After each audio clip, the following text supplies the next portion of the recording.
Hello buddies, నేను మీ ride with Maya. Date and ర్యాపిడోలో ఎంత ఇన్కమ్ వచ్చిందో చూద్దామా. ఈ రోజు ర్యాపిడో నా కోసం పెద్ద సర్ప్రైజ్ ప్లాన్ చేసిందండి. ఈ రోజు బ్యాక్ టు బ్యాక్ రైడ్స్ పడుతున్నాయి కానీ లాంగ్ పికప్స్ ఉన్నాయండి. నేనుండే లొకేషన్లో నాకు ఒక రైడ్ పడింది. పికప్ పక్కనే ఉందని యాక్సెప్ట్ చేశానండి. అక్కడికి వెళ్ళాక నాకు అర్థమైంది రైడ్ బుక్ చేసింది కస్టమర్ కాదు, గ్రోసరీస్ అని. రైడ్ క్యాన్సిల్ చేద్దాం అనుకున్నాను, బట్ క్యాన్సిల్ అవ్వలేదు. ఇన్స్టామార్ట్లోకి వెళ్ళి ఆర్డర్స్ అన్ని చెక్ చేసుకొని పిక్ తీసుకొని వచ్చేటప్పుడు నాకు ఈ సిస్టర్ కనిపించారు. ఈ సిస్టరు 1.5 year నుంచి ఇన్స్టామార్ట్లో గ్రోసరీ డెలివరీ చేస్తున్నారంటండి. సో చూడగానే చాలా ప్రౌడ్గా అనిపించింది. నీ వాల్యూ ఏంటో నీ జాబ్ డిసైడ్ చేయదు, నీ క్యారెక్టర్, నీ బిహేవియర్, నీ యాటిట్యూడ్ డిసైడ్ చేస్తుంది.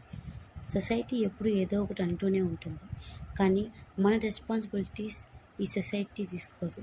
కష్టపడి ఇన్కమ్ జనరేట్ చేయడంలోనే నీ సెల్ఫ్ రెస్పెక్ట్ ఉంటుంది. రైడ్ అయితే కంప్లీట్ అయిపోయిందండి. సో మనకి ర్యాపిడోలో ఫుడ్ అండ్ గ్రోసరీ సర్వీసెస్ కూడా ఉంటాయి. సో నెక్స్ట్ వీడియోలో ఫుడ్ సర్వీస్ ఎలా యాక్టివేట్ చేసుకోవాలో చూపిస్తాను. ఈ వీడియో మీద మీ ఒపీనియన్ ఏంటో కమెంట్ చేయండి.